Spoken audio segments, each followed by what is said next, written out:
ارکان اسلام اور عبادات میں سے ایک عبادت نماز ارکان اسلام میں توحید اور رسالت کی شہادت کے بعد سب سے بڑا رکن ہے،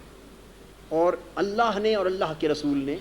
اسے ایمان اور کفر کے مابین حد فاصل قرار دیا۔ نماز کیا ہے؟ اس کی روحانی ایمانی برکات و سعادات اپنی جگہ مسلم،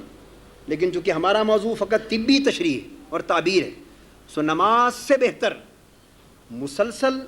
اور بکثرت ہلکی پھلکی ورزش کا تصور نہیں کیا جا سکتا۔ جو ایک دن میں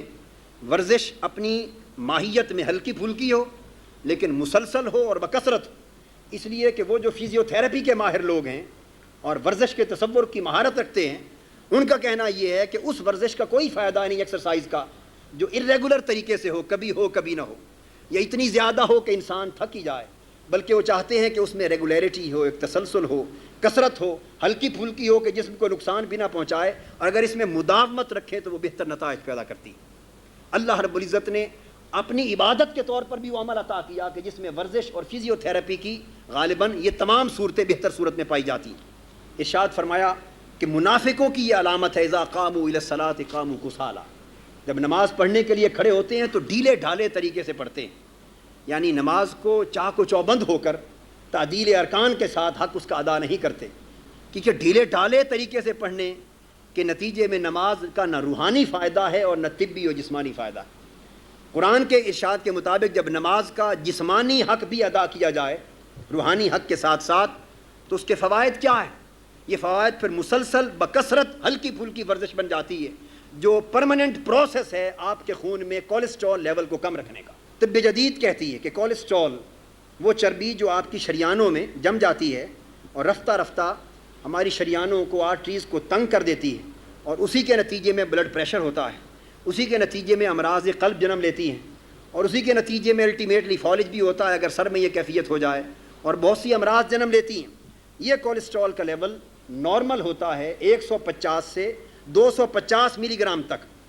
اگر جب ہم کھانا کھاتے ہیں تو اس وقت یکا یک یہ کولیسٹرول لیول ہمارے خون میں بڑھ جاتا ہے، اور اتنا زیادہ ہو جاتا ہے کہ اگر ہم بسیار خوری کے مریض ہوں اور کثرت کے ساتھ کھانا کھاتے رہیں اور کولیسٹرول لیول مسلسل اونچا ہوتا رہے اور اس کی تحلیل کی کوئی صورت نہ ہو، تو جس طرح کھال میں گارا جم جاتا ہے اور اس راستے کو تنگ کر دیتا ہے تو پانی باہر بہہ نکلتا ہے، اس طرح کولیسٹرول چربی جب آپ کی شریانوں میں جمتی ہے اور راستہ بہاؤ کا تنگ ہوتا ہے تو خون کا پریشر بڑھ جاتا ہے، اسی سے پھر ہارٹ اٹیکس کی بھی صورتیں پیدا ہوتی ہیں راست نالی کے تنگ ہونے سے، اور ساری صورتیں پیدا ہوتی ہیں۔ اگر یہ جم جائے کولیسٹرول تو جمے ہوئے کولیسٹرول کو اکھاڑ کر نکالنا بڑا مشکل پروسیس ہے جو قریب ناممکن یا محال ہے۔ سو اس کی ایک ہی صورت ہے کہ کولیسٹرول کو جمنے سے پہلے تحلیل کیا جائے۔ سو اللہ رب العزت نے ہم کو نماز پنجگانہ کا حکم صادر فرما کر ایک ایسا انعام فرمایا امت مسلمہ پر اور عالم انسانیت پر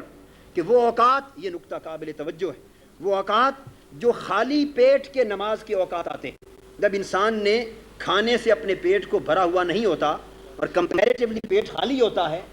وہ ہے فجر کا وقت، اس وقت آپ کا پیٹ خالی ہوتا ہے، عصر کا وقت پیٹ خالی ہوتا ہے، مغرب کا وقت پیٹ خالی ہوتا ہے۔ چونکہ پیٹ خالی ہوتا ہے ان اوقات میں کولیسٹرول لیول بھی خون میں کم ہوتا ہے، تو جب کولیسٹرول لیول کم ہے وہ نمازیں عطا کی جن کی رکعتیں کم ہیں تاکہ ورزش کم ہو۔ جب انسان کھانا کھاتا ہے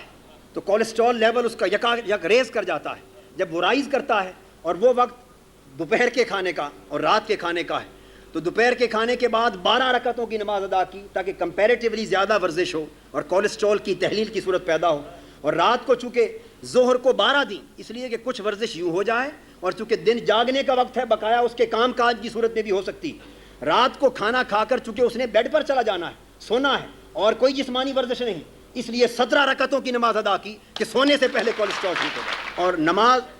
اور رمضان المبارک کی شاموں کو جب روزہ رکھتا ہے انسان اور افطاری کرتا ہے تو افطاری میں چونکہ زیادہ کھایا جاتا ہے، پیاس زیادہ لگتی ہے، بھوک لگتی ہے، زیادہ کھایا جاتا ہے، بسیار خوری ہو جاتی، سو اس زیادہ کھانے میں لیول بھی بڑھ گیا، تو عشاء کی نماز کے علاوہ 20 رکعتوں کی نماز تراویح عطا کی تاکہ معاملہ صاف کرتے انسان سو جائے۔ پھر تعدیل ارکان ہے،